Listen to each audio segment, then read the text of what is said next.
How's it going, everybody? It's Jumpsuit John, and let's jump into this. First off, man, I want to thank everybody that viewed the last video. You're all stellar. Every single one of you. Proud to hear it. Thanks for the comments. Much love to everybody that decided to show up and sit through my 37-minute long schlock. Anyway, that's out of the way. Let's get to today's topic. Let's jump in. So in my last video, I decided that I was going to take a massive history lore dump with my experience with Dungeons and Dragons. And in all reality, it was pretty much negative. I think we can all agree that's what happened. But much like a battered housewife, it wasn't all bad. There were some moments whenever I was doing the whole DM GM thing that were actually really good. And I mean really good. You know, shout out to Neckbeardia. It's really the players. And the reality for that situation was it was true. Player burnout from the GM.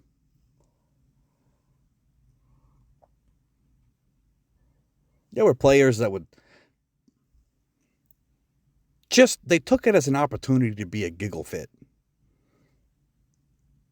Which, I mean, if that's how you want to play. If you want to play Monty Python with dice, have at it.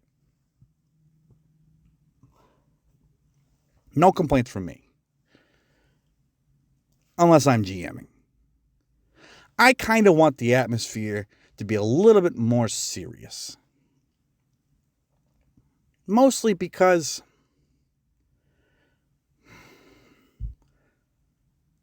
Black Lodge Gaming does a pretty good job of explaining this. I'm not the kind of guy that sit down and wax philosophical about certain things, but the one word, and you know me, I'm a jobber, I'm going to take a new word and run it into the ground. Verisimilitude. There is a disconnect when a player understands that they're playing a game and not playing a role. When you're playing a game, you can do the kooky, wacky things. You can be the jester. You can be the one that decides, I'm going to start throwing banana peels because whoopee-doo, it's fun. And listen, I get it. Sometimes it is fun to be absolutely just weird. But when I play games, I want somebody to actually sit down and think about the role and the world that they're in. Now, I'm not going to harp anymore about all the bad problems. What I'm going to do is I'm going to highlight the good times. More specifically, this one good time.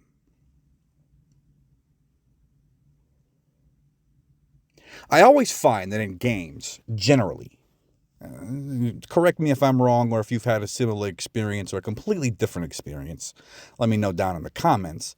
But generally, as I have found, there's always that one player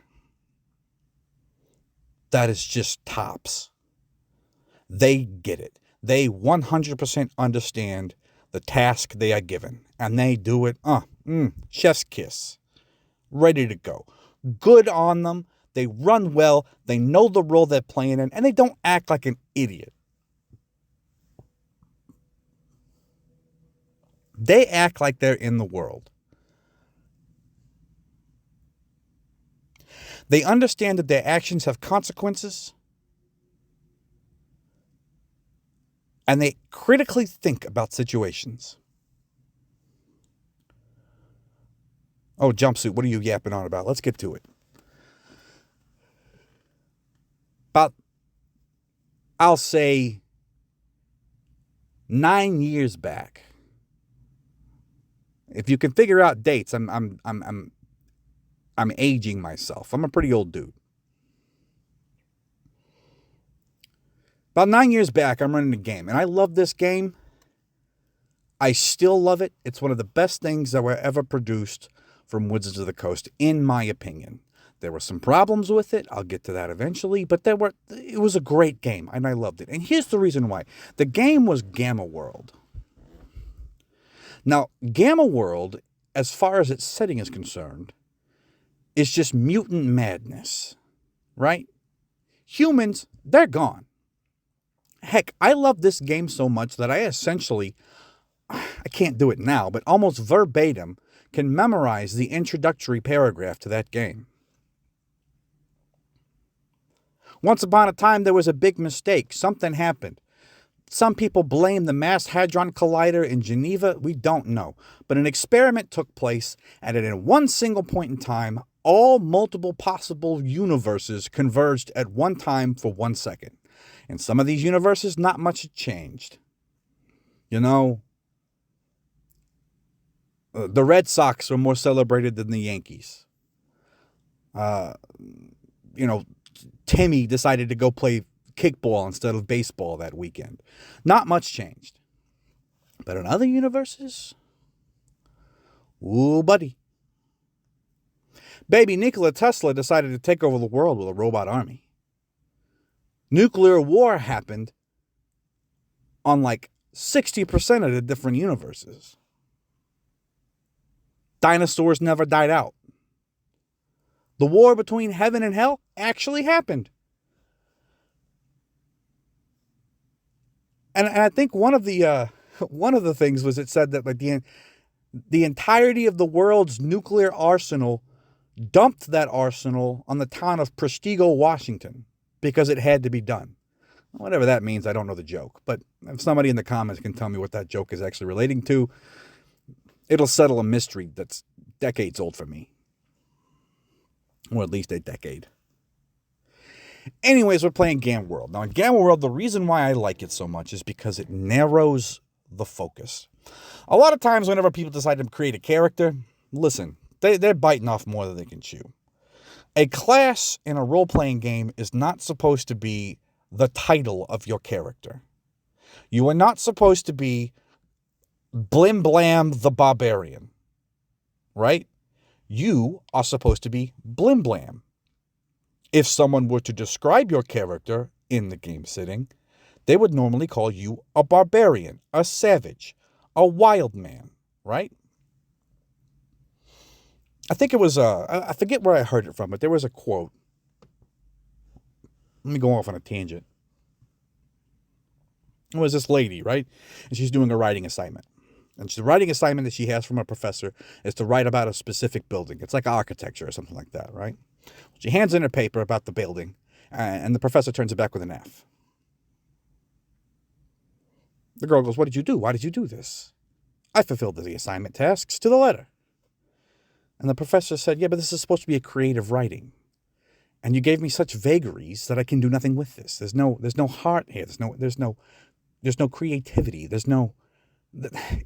doesn't have that, you know what I'm talking about. It doesn't have that thing, that bam, that boom." And the girl goes, "Okay, well, what do you want me to do about it? I'm willing to do anything. Don't get weird." And the professor looks at her and says, "Okay, maybe I made the scope too big. Here's what I want you to do. Go back to the building, right?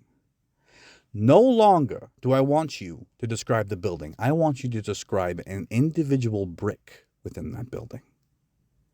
And she came back with the most amazing paper. The cracks, the texture, the weathering, the colors, the color changes, the hues. Every single bit of it was more inspired than whatever she wrote about the entire building. And that's the way classes are supposed to be. Wizard is the building. Who you are is the brick. Describe the brick. Now, why do I say all that? Well, because in Gamma World, in order to aid and facilitate the player, because let's be honest, most people are crap at being creative. They really are. They're absolute shit at being creative. They don't have a creative bone in their body, right? The way that you force creativity is narrowing the scope. You remove some agency from the player, and they got to work around it, baby. And that's what Gamma World was. You had 2 lists, or rather, depending on which expansion you got, we'll go with the first one. You had a list, and you rolled 2d20, right? The first one's your first origin. The second one's your second origin. You put those 2 together, make it work. An example would be like you roll once and you got squid face. Your face is a squid. It's or some anomaly of tentacles, right? You're part octopus, right? Octopoid was actually, I think, the actual name. And then you rolled again. And the other one was, I don't know, rock person. So now you're an octopoid rock person. Now that's not the end. You got to figure out how that all works. You got to make those 2 points meet in the middle. Who are you? How did you get this way? Were you born this way? When were you created? What was the cause of this whole thing? Why was your mutation the way that it was? Or even to a base level, man, you don't know. This is just the way that you came out of your mama. That's it. And that was fine. It narrowed the scope. It forced creativity. By limiting the agency of the player, it forces you, by virtue of the mechanics, it forces creativity out of you. Which is good, right? Gets everybody on the same page. Anyway, so we're playing Gamma World. I wanted to roll it up. I just bought it. Was super happy to play it. So I went down to the local club, organized a game. Now, we started off with essentially the very beginning module. We got through that. Now, mind you, this is a rule for me. Whenever I start campaigns on anything, look, most of the time they're homebrewed. I'll go through the first module in order to get a feel for it. But after that, look, baby, it's me. You better be able to roll within punches. And even the way that I start the adventure, I never do the thing. Once again, we're talking about narrowing and limiting player agency in order to force creativity. I never allow a campaign to begin where the choice of moving forward with the adventure is left to the players. Never once. You can say what you want to about Bethesda, but the benefit of starting off as a prisoner, the praises can't be high enough. So that's the way I start most things. You start off being forced to do what you're supposed to be doing. Because let's take a look at the reality of most situations. In what universe? What universe? Aside from those universes that hand wave away that everyone is essentially a magic-wielding demigod, in what universe would you ever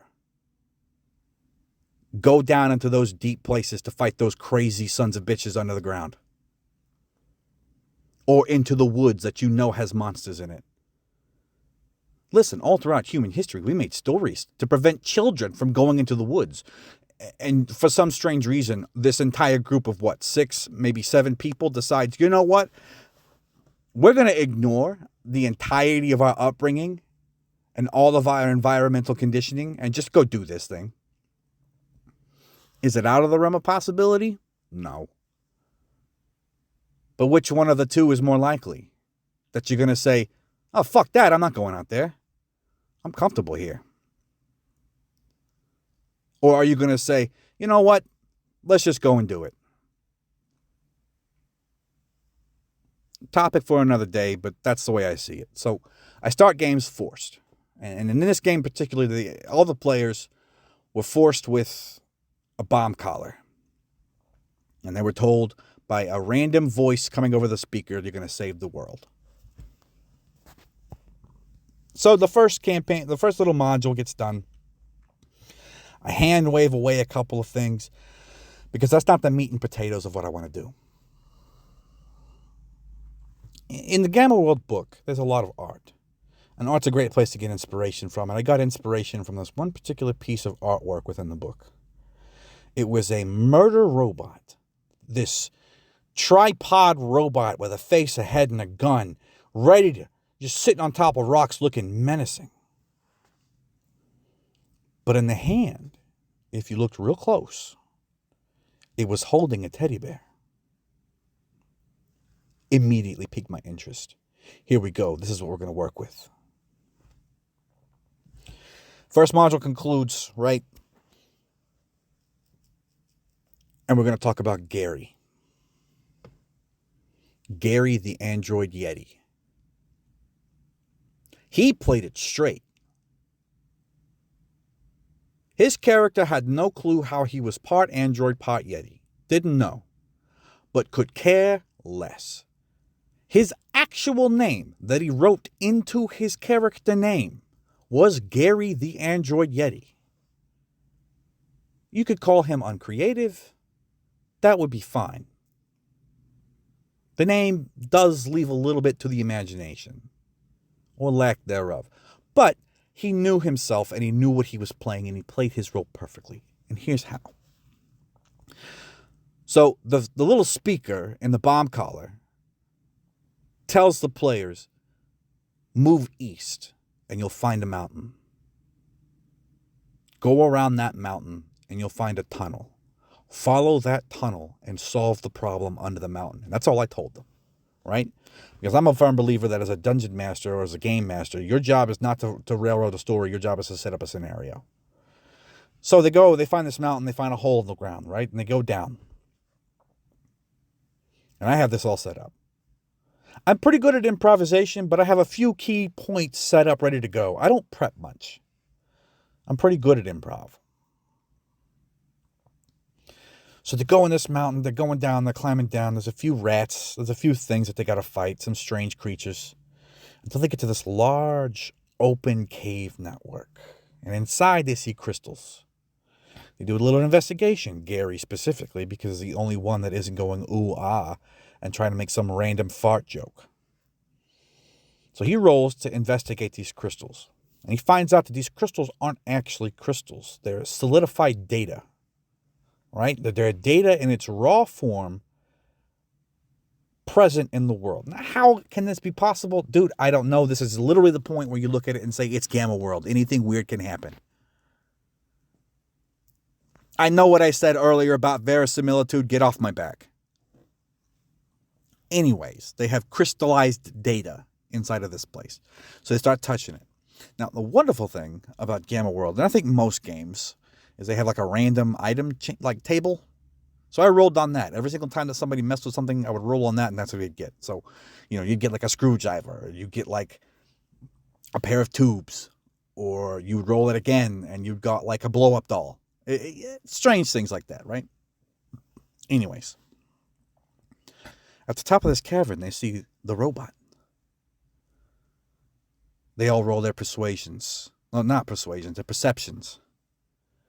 What do we see? What do we see? People that got underneath a certain score, all you see is a giant robot. Well, not a giant, but a humanoid-sized robot. It looks dangerous, menacing. It's got a missile pod on the back, pointed directly at you.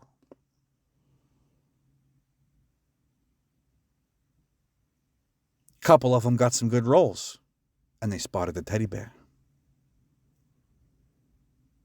So Gary was the one to go up and ask. Walked up. Who are you? And the little robot answered to this gigantic Bigfoot robot. Half Bigfoot with a robot arm and a robot chest. This robot responded, my name's Michelle. And then from there, the story keeps going. They come to find out that these robots are actually murder robots. And sometime during the big mistake, when all the universes collided, at the same location of a weapons manufacturing for war robots was an orphanage in another universe. When the Big Bang happened, when the big mistake happened, they got merged. The consciousness of all the orphans in that orphanage merged with the robots.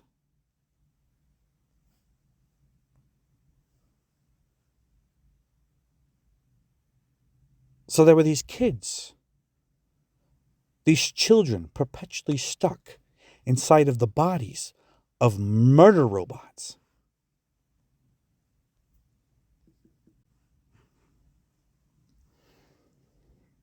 Brings a tear to your eye.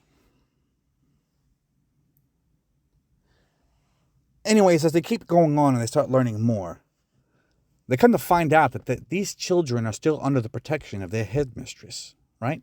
Because at the same time that these children's consciousnesses got popped into these robots, their headmistress, the lady that was watching over the orphanage, Catholic nun lady, her brain got fused with a war artificial intelligence.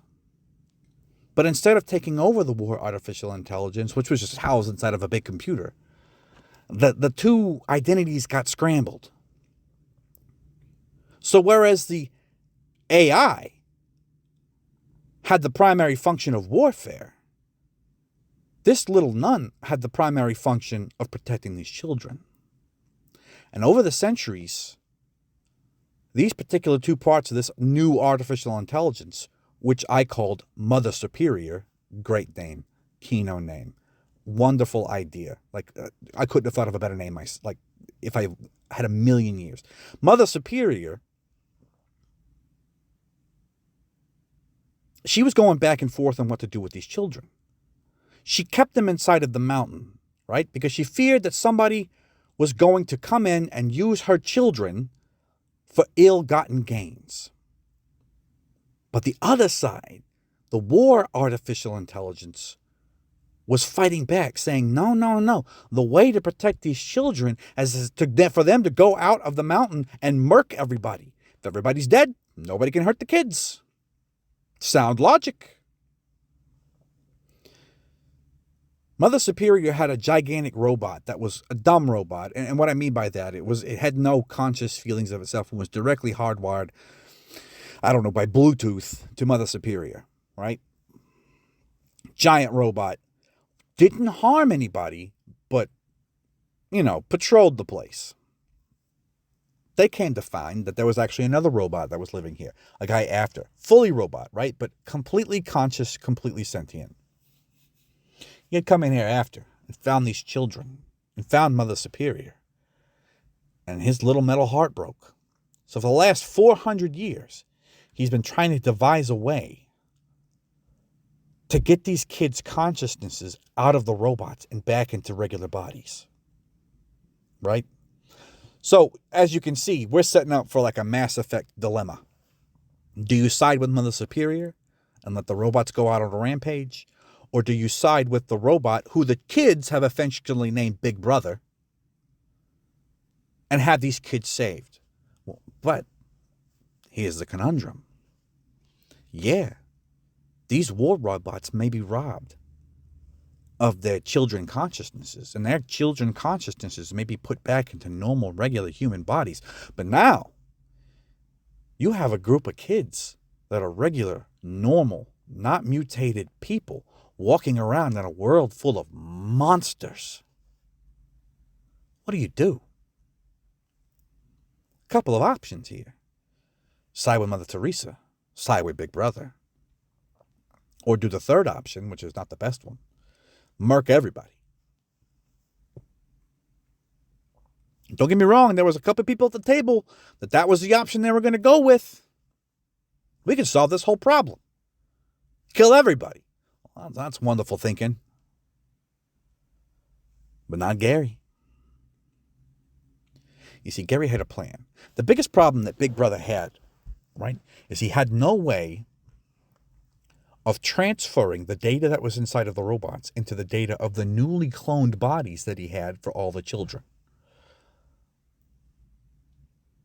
So what did Gary do? He came up with an idea. Well, just outside of this place is an entire crystal full of nothing but data. They're crystals of crystallized data.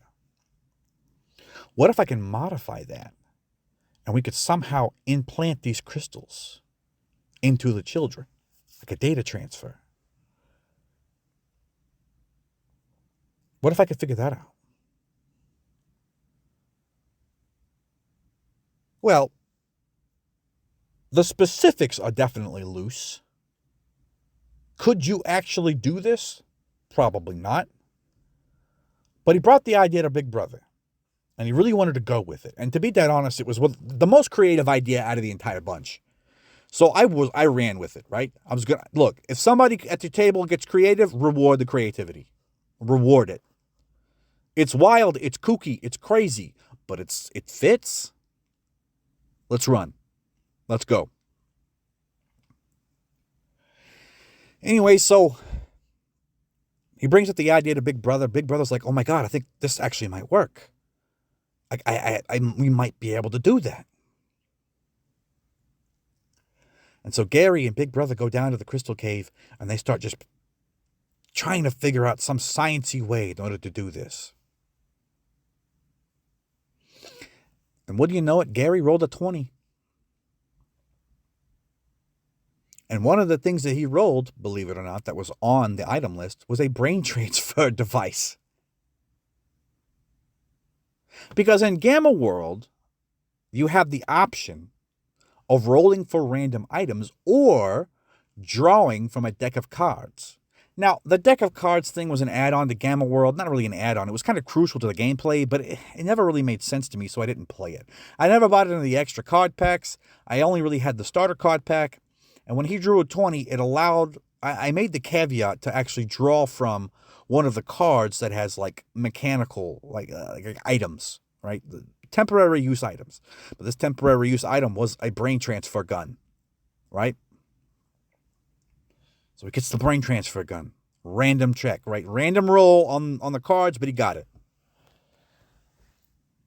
And he runs up. And it's like, this is it. This is going to be the one thing that works. And so he starts transferring the bodies. Mother Superior doesn't like this at all. You're taking my children.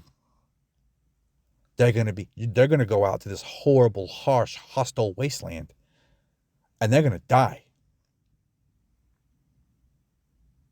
I'm not going to allow this. Big fight. Giant robot controlled by Mother Superior versus the party. And the party is getting stomped.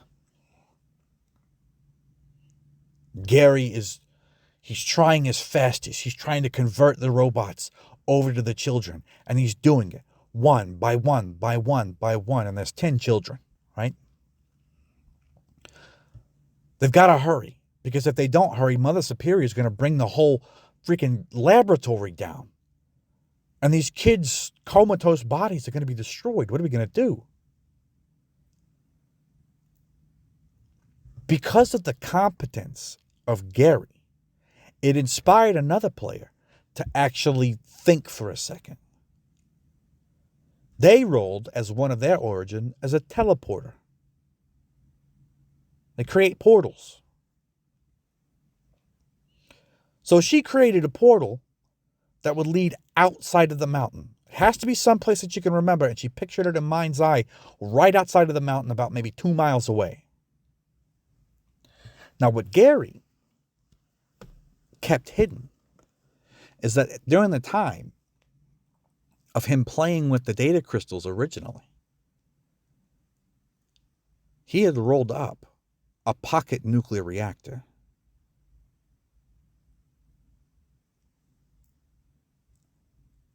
Gary was the strongest one in the party.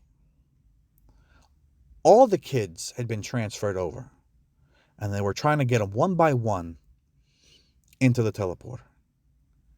And Gary was the one that was throwing hands while grabbing children and chucking them in the teleporter with Big Brother and the rest of the party. Party got bagged up pretty bad. A lot of them had to flee through the teleporter, and at the very end of it, it was just Gary and one other party member. And Gary was holding on to one of the children while he was also, with the other hand, gripping this giant robot controlled by Mother Superior from decimating everything. And this character did the thing that you only see in movies. You can call it cliche. I thought it was beautiful. I thought it was beautiful. He looked at the other player and he said, "Take the kid," and he threw her. Passed the check on throwing her, and the other player passed the check on catching her. Threw her, caught her. He turns to the other party member.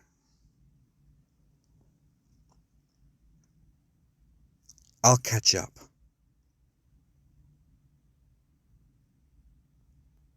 The other party member believed it, went through the portal.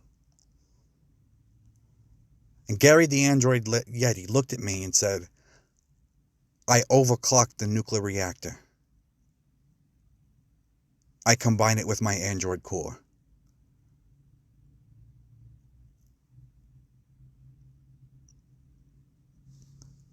Cut to everybody outside the mountain.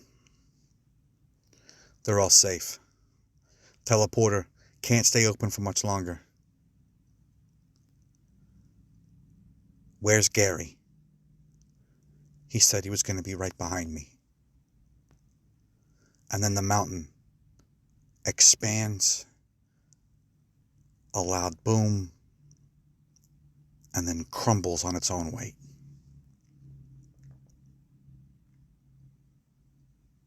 Listen, man, I don't get emotional very easy. But this is one of those rare few times I was excited. Here we had a player. And listen, this is the point, right? There were no cameras, there was no special lighting, there was no audience, there was nothing. It was 6 people sitting around a table, and this shit just happened.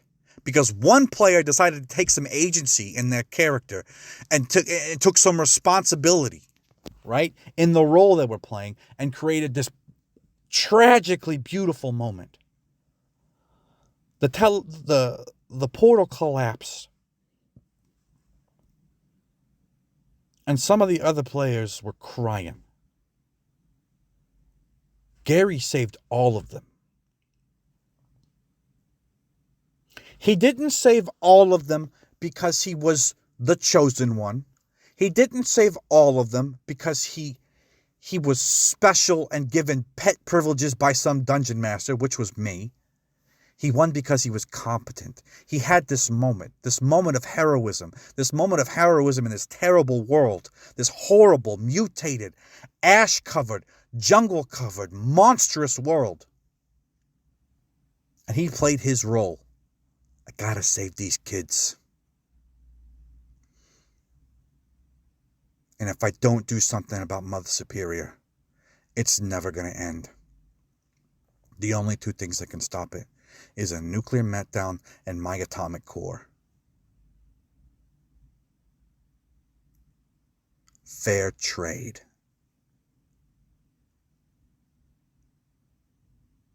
And that's how he did it. It was the most beautiful moment I've ever seen. And it was just for us.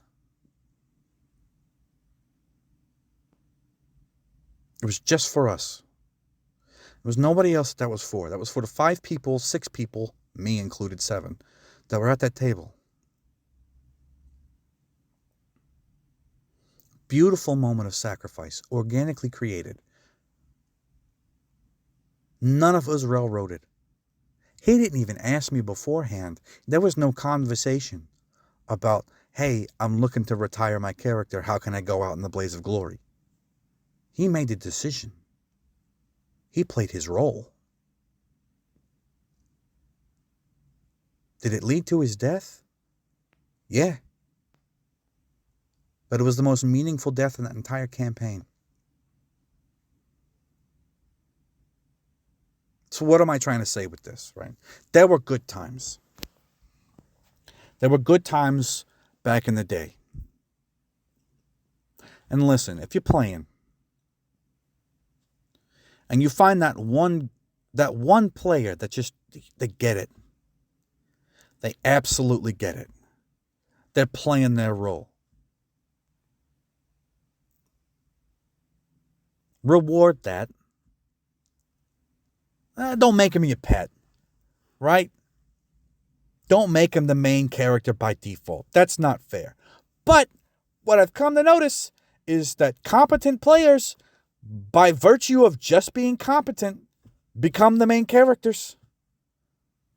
I hate to say it, but if you have not a creative bone or thought in your mind, baby, you're the B team. Story's not about you. Can that change? Yeah. But it's the 80-20 principle. Out of 100%, only 20% actually do anything, and the rest of the 80 are just schmucks. You find it everywhere. So reward those players. Reward that 20%. And encourage others to be like that. Because those are the great games. Those are the games that stick with you. Yeah, the funny stuff sticks. They do. Ha ha, goofy, we did this thing.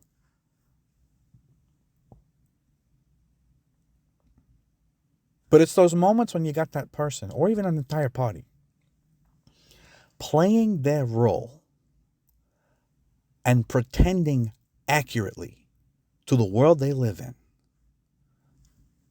makes everything worth it.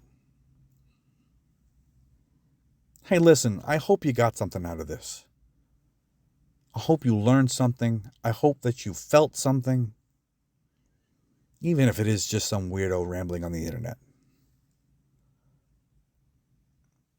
I hope that when you play your games, you narrow the scope and you dig down into the role you are supposed to be playing in that game. Don't take it so seriously that you lose yourself, but take it serious enough that it's believable. That there, as Black Lodge Games says, that there is verisimilitude. Anyways, like, comment, share, subscribe if you liked it. If you got something out of it, do all the things, ring the bell. I appreciate you guys listening. Hey, listen, on a second note, I'm making a game. I'm making a tabletop role-playing game. You may have seen me posting about it on Twitter. I'm trying to work out the particulars. I'm almost done with it. I'm going to be moving into playtesting. I'm just telling you to keep your heads up for it. The game is called Where the Worm Dieth Not. It's a horror theme tabletop role-playing game. Keep an eye out for it. Anyways, that's enough out of me. Let's get back to work. All right, have a good one.